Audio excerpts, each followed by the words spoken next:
Le choc et l'émotion grandent ce samedi. Le rappeur Werenoi est mort à l'âge de 31 ans. Les circonstances de son décès n'ont pour le moment pas été communiquées. Le rappeur est décédé à l'hôpital après une détérioration soudaine de sa santé. 31 ans, qui était un artiste complètement générationnel. Le 17 mai 2025, une tragique nouvelle va secouer le monde du rap français. L'artiste Werenoi, auteur des albums les plus vendus de l'année 2023 et 2024, est décédé suite à une défaillance cardiaque. Le décès du rappeur va provoquer une immense vague de réactions, d'hommages et de questionnements sur les réseaux sociaux. Aujourd'hui dans cette vidéo, je vous propose qu'on revienne un peu sur sa carrière, en quoi cet artiste était si différent des autres, mais surtout comment la mort de Werenoi change complètement la perception que nous avions de lui. Petit disclaimer, je vais essayer de mettre le moins possible les sons de Werenoi dans la vidéo, conformément et par respect à la volonté qu'avait communiqué le label et sa famille après son décès. Bonne vidéo. Industrie Plante.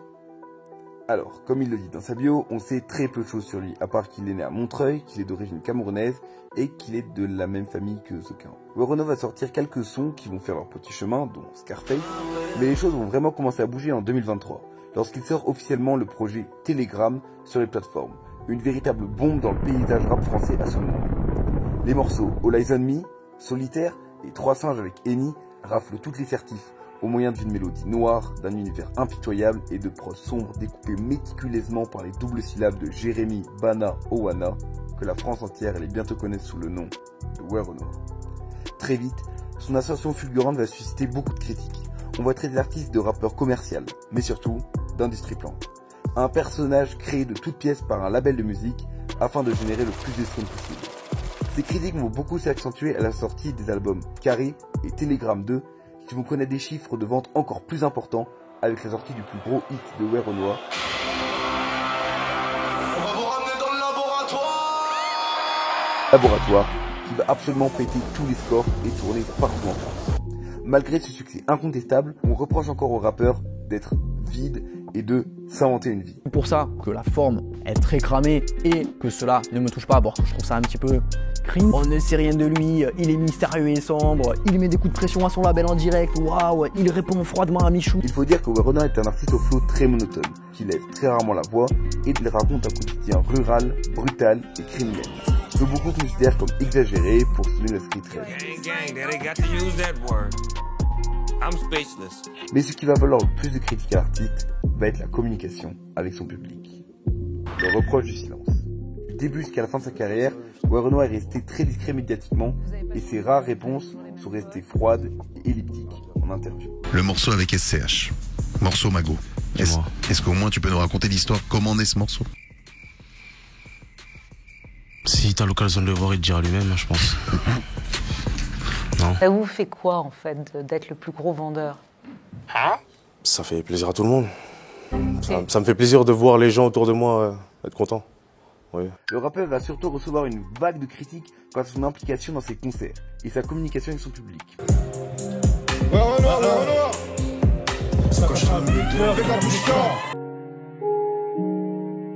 Une fois sur scène, Werenoi est comme dans tous ses sons. Il ne monte pas sa voix, bouge très peu, surtout si on compare sa présence sur scène avec les autres artistes qui tournent au même moment, on ressent une certaine flemme d'être là, qui sera largement critiquée sur les réseaux. Mais aussi, si Werenoi est parfois mou sur scène, il est aussi beaucoup trop souvent absent. Sachez-le, Werenoi sera pas là aujourd'hui.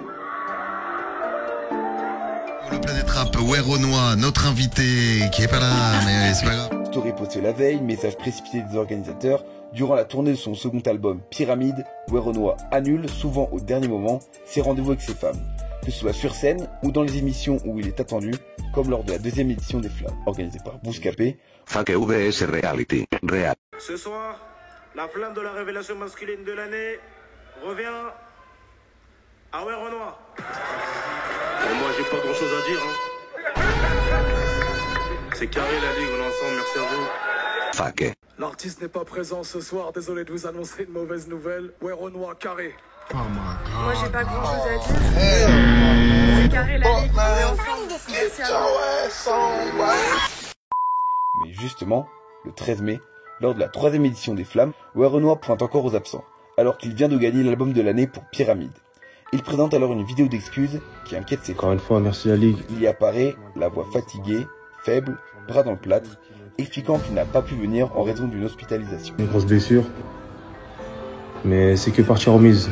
On se voit bientôt, force aux flammes. 3 jours plus tard, à cause d'une fuite d'informations très irrespectueuse de l'influenceur Aquababe, la nouvelle tombe. Werenoi est dans le coma et le lendemain, sa mort est confirmée par un poste de son manager. Mais c'est cette mort qui va faire complètement basculer la vision de l'artiste. La disparition de Werenoi va être un immense choc pour ses fans, qui vont pour beaucoup crier au fake tant l'annonce est inattendue. Pourtant, la vérité est là. À 31 ans, malgré un Bercy en préparation, des centaines de millions de streams, le disque d'or en quelques jours de son dernier album Diamant Noir, Werenoi s'est éteint pour toujours. Alors, deuxième disclaimer, mais là on va rentrer dans la partie la plus théorique de la vidéo. Donc tout ce que je vais dire est à prendre avec des pincettes, on reste sur de la théorie. Je ne compte pas non plus essayer de creuser sur les conditions précises ou les raisons de sa mort. Je pense que si sa famille a décidé de le garder secret, c'est pour une bonne raison. Je vois tourner plein de vidéos générées par intelligence artificielle qui racontent n'importe quoi sans preuve et ça m'énerve beaucoup. Bref, fin de la parenthèse. Un rappeur authentique. Si on reste en surface sur les causes de sa mort, dans les grandes lignes, il y a quand même deux théories principales qui se dégagent. La première, que je trouve la moins plausible, serait celle d'un assassinat, ou plus précisément, un règlement de compte. Werenoi ne serait donc pas un personnage, comme le disaient ceux qui criaient à l'industrie plante, mais bien réellement l'homme qu'il dépeint dans ses sons, un gangster au quotidien brutal et sans merci. Alors pourquoi cette première théorie change beaucoup la perception qu'on avait de lui? Tout simplement parce qu'on ne se retrouverait plus devant un personnage de fiction, mais bien devant un homme 100% authentique, qui se contenterait de retranscrire son quotidien de banlieue dans sa musique. Et ça, après tout, n'est-ce pas l'essence du rap? Une maladie qui explique tout. La deuxième théorie, qui est pour moi la plus envisageable, serait que Werenoi souffrait de problèmes de santé depuis déjà plusieurs années, et que ce sont ces mêmes problèmes de santé qui l'auraient emporté dans la nuit du 17 mai. Le fait que Werenoi soit mort de défaillance cardiaque vient alors appuyer cette théorie. De nombreux extraits de paroles allant en ce sens ont été ressortis par les fans, et je vous propose qu'on s'intéresse à un des extraits les plus perturbants et les plus ressortis, All Eyes on Me. Déjà, le fait que ce soit la toute première phrase sur le tout premier hit n'est pas anodine. La punch avec laquelle un rappeur rentre dans le game, ça sert souvent à annoncer la couleur. Lunettes teintées, farce et non, vitre teintée. Je recherche mes lémés, lâche le corps du rap sous mon gilet. Si je disparais, je suis en plan charbon. Pour m'arrêter, des fois un gros carton. Un bon ennemi, c'est un ennemi dead. J'aime bien quand tu me... Et quand celle qui fait décoller ta carrière, c'est ça, on peut très bien interpréter par « Ne m'enviez pas trop sans connaître tous les détails de ma vie que je ne vous montre pas ». Si on prête attention au texte, il y a tout un rapport entre Werenoi et la santé qui ressort, qui revient, qui se ressasse au cours de ses sons, jusque dans le titre de ses musiques avec Virus. Comme j'ai dit, la nature de la maladie n'a pas beaucoup d'intérêt dans le cadre de la vidéo. Ce qu'on peut dire par contre, c'est qu'elle a l'air suffisamment grave et important pour prendre parti de l'univers de Werenoi. Mais ça va même beaucoup plus loin. Si on est sur une maladie qui affaiblit les fonctions motrices du rappeur, son manque de mobilité sur scène, sa raideur ne serait pas le fruit d'un manque de volonté ou d'investissement, mais d'une totale incapacité physique. En supposant qu'il souffrait d'une maladie des os, des muscles ou plus logique, du cœur, il ne pouvait tout simplement physiquement pas donner sur scène la performance d'un Travis ou d'un Niska qui se produisait au même moment. De plus, les annulations de dernière minute pour soucis personnels qu'on lui reprochait tant pourraient très bien être liées à des rechutes inattendues de sa maladie ou même de rendez-vous contraints à l'hôpital. Alors là, je vais pousser la théorie un peu loin, mais imaginez que son plus gros son, Laboratoire, parlerait justement de ça. Encore une fois, le son commence sur une phrase qui laisse le mystère planer. Je suis dans le laboratoire, on fait pas de faute éliminatoire.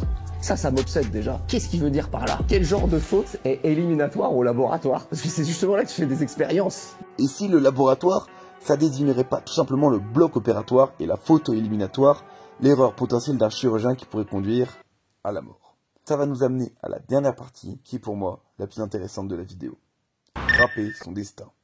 Accrochez bien vos ceintures, on va rentrer dans le vif du sujet.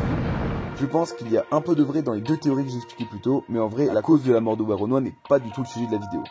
Par contre, ce qu'on va se dégager, c'est que ce soit d'un meurtre ou d'une maladie, le rappeur semblait vouloir nous prévenir qu'il allait lui arriver quelque chose. Et ce depuis le début de sa carrière. Depuis son décès, beaucoup de fans ont ressorti l'extrait de Omega, sur lequel, il n'y a pas photo. Je monte, je me rapproche du sommet et peut-être de la fin de ma vie. Ou peut-être de ma carrière musicale. Mais sans regret, je suis ravi de vous avoir donné beaucoup d'émotions, j'ai rempli mes missions. Et si on s'intéresse au placement du son, on découvre quelque chose de très intéressant.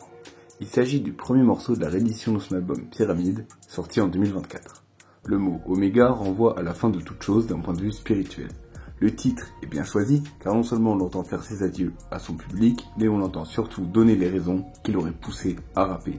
Les missions qu'il estime avoir remplies, parmi elles on retrouve les classiques argent, reconnaissance, s'éloigner des ennemis, mais encore une fois, on se retrouve face à une phase bizarre. Remplir les salles sans clé de sol. On laisse ça de côté pour l'instant. Parce qu'il y a quelque chose d'intéressant avec les derniers sons des albums de Werenoi. Chemin d'or, chemin de diamant, Titanic, tous présentent des signes, plus ou moins cachés, la préparation à une mort imminente. Chemin d'or parle de la lumière au bout du tunnel, chemin de diamant parle de la personne qui sera bientôt chargée de l'enterrer. On peut aussi parler du single bonus Pétunia, qui est pour moi la véritable lettre d'adieu du rappeur, et on reviendra plus tard sur Titanic, clôture de son album Diamant Noir. À présent qu'on a réuni tous ces éléments, je pense que Werenoi a toujours su qu'il pouvait mourir très rapidement, à tout moment, et c'est comme ça qu'il a construit absolument toute sa discographie. Mais du coup, pourquoi toujours dans les derniers sons? Si on reste sur la théorie, Werenoi savait qu'il allait partir jeune, mais pas à quel âge, ni à quel moment. Il ne savait donc jamais quel album précéderait sa mort, et laissait donc un petit message d'adieu à la fin, au cas où. Et c'est peut-être ça qui fait que chaque album surpassait le précédent, que chaque projet comptait au moins 2 ou 3 hits qui allaient exploser les scores, parce que Werenoi écrivait chacun de ses projets comme si c'était le dernier de sa vie, et il émettait tout le dégoût qu'il avait de ce monde et de son quotidien dans la rue. Mais on va voir qu'avec le temps, Werenoi s'est laissé gangréner par son propre carburant, la haine. Beaucoup de haine, des romans de la haine sur les trop de haine, y'a trop de haine, faut pas tester. Trop de haine, donc je prends mes distances. Progressivement, la haine va l'obséder, pour atteindre son pic sur son dernier album où le mot sera répété plus de 15 fois au cours des 18 titres. Plus Werenoi avance sa carrière, plus il semble contraint de se détacher de ses émotions pour se protéger d'un monde qui le dégoûte. On ressent très bien ça avec une particularité dans sa discographie, c'est le seul artiste avec autant de notoriété qui n'a jamais sorti de son d'amour. Et je ne considère pas Tu connais comme une chanson d'amour, n'en déplaise à certains. Si on regarde tous les rappeurs qui ont décroché leur place en tendance, il n'y en a pas un qui n'ait pas ajouté 2 ou 3 love songs à leur discographie. Et lorsqu'on voit que même des Gazo ou des Caris finissent par jouer les Roméo, on comprend que ce n'est pas qu'une question de personnage si Werenoi refuse de parler de ses sentiments. Mes amis, mes ennemis, je ne sais plus qui est qui, faut qu'on se bat. Pour lui, les femmes ne sont là que par intérêt, pour son argent, et comme ses amis, elles n'attendent qu'une bonne occasion pour le trahir. J'ai vu que t'es qu'un fardeau, elle voudrait te voir crever d'un go. C'est pas son problème, dans les jambes ou dans le dos. Je me demande s'il y aurait autant de filles si j'arrêtais de dépenser autant de fric. Enfin, si on analyse la colorimétrie des projets de Werenoi, le noir prend une place de plus en plus importante jusqu'à arriver dans le titre de son ultime projet, Diamant Noir. Le train de vie très savoureux de Trois Singes est déjà bien loin, et seule subsistait la dernière certitude de Werenoi. On a fait beaucoup de sol, on a fait beaucoup de sol. Donc si Werenoi était sûr d'une chose, c'est qu'il avait tout cassé dans l'industrie musicale, que ce soit en termes de vente, de collaboration ou de parcours. Et c'est sur cette affirmation que Werenoi va nous quitter. Mais une question reste. Dans quel but a-t-il fait tout ce sale, surtout s'il se savait condamné? On a peu d'idées de ce qui l'intéressait, par contre, on sait ce qui ne l'intéressait pas, à savoir à peu près tout. Déjà, on a vu qu'il ne croyait pas en l'amour ni en l'amitié. Pour lui, l'humain est traître, il ne fait donc pas ça pour ses proches. Il ne le fait pas non plus pour plaire à un public, car avec Industrie Plante, sa première vraie réponse aux critiques, il montre son indifférence totale face à ces dernières, et assume même sa position de gros vendeur. Industrie Plante, bah ouais je fais la beuh, mais je fais la pause, quand ils font la queue, j'ai pas fait d'études, info, kilo, jet ski, jet lag, fuck. Alors, il ferait de la musique uniquement pour l'argent? Je regarde pas les streams, je regarde pas les ventes. Raté. Alors, au moins pour les certifs. Je me prends pas la tête, encore une certif dans le canapé. Bon, autant dire que quand tu mets tes certifs dans ton canapé, t'en as vraiment plus rien à foutre. Mais alors, si rien de tout ça lui plaît, pourquoi fait-il de la musique? Et si cette fameuse clé de sol serait en réalité la clé du mystère de Werenoi? Une clé de sol est une notation utilisée en musique et qui indique la hauteur des notes associées à chaque ligne. Le fait que Werenoi ne module presque jamais sa voix, ce qui est devenu d'ailleurs sa marque de fabrique, le dispense de cette notation. Ok, mais le rapport avec les salles? Eh bien, on n'a plus qu'à associer cette phrase à une autre. Je chantonne, je fais rentrer 30 salaires, et c'est la lumière. Werenoi a réussi à être au sommet du rap français, sans avoir à faire d'interviews, de sponsors, de campagnes de promo, mais surtout, sans jamais avoir à travestir son art. La seule raison pour laquelle il avait décidé de chanter, c'était peut-être pour rester tout simplement lui-même. Peut-être que, se sachant condamné, Werenoi a fait le choix de se lancer le défi d'être le numéro 1 dans la musique en étant lui-même du début à la fin, en restant concentré sur son objectif sans se soucier de l'argent, de la reconnaissance ou de la célébrité, afin de partir de cette terre en laissant la trace la plus marquante et la plus authentique possible, en rappant sa vie et rien d'autre. Et visiblement, il était très bon dans ça. Je vous propose qu'on termine la vidéo avec des petits extraits de Titanic, son ultime lettre d'adieu. Des fois je fais con, je le sais, mais je regrette jamais et c'est humain. Ensuite pour me relaxer, je prends l'avion direction Cuba. Je suis encore dans le club avant le départ, encore une date que j'ai remportée. Toujours tanné pendant l'embarquement, toujours premier album de l'année. Mon chaland je me prends pas la tête, encore une certitude dans le canapé. Et j'ai les papiers même pas la peine, donc j'ai pas le temps de faire du karaté. Je suis dans un fer à Port d'Italie, ou dans un bateau comme le Titanic. Ils ont vu la face cachée de l'iceberg. Avant l'heure, on a fait beaucoup de salles, on a fait beaucoup de sommes.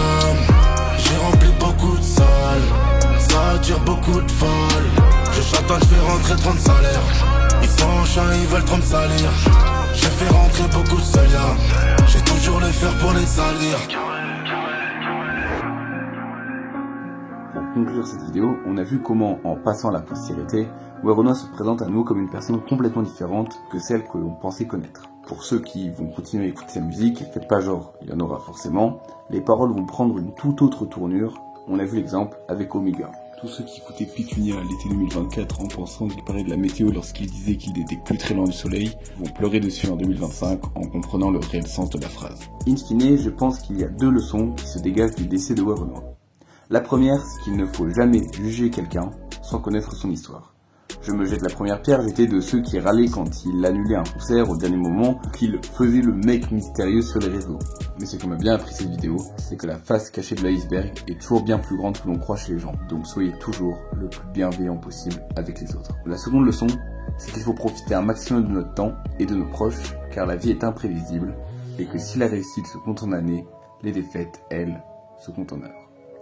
Voilà, merci beaucoup de m'avoir suivi sur cette vidéo, c'est la première fois que je fais un format comme ça, dites-moi ce que vous en pensez. Pour ce qui est de continuer ou non à écouter la musique de Werenoi, je vais pas m'exprimer sur le sujet. Moi dans mon cas, je pense que si c'est une volonté du label, personnellement je vais plus le faire, maintenant que j'ai fini de produire la vidéo.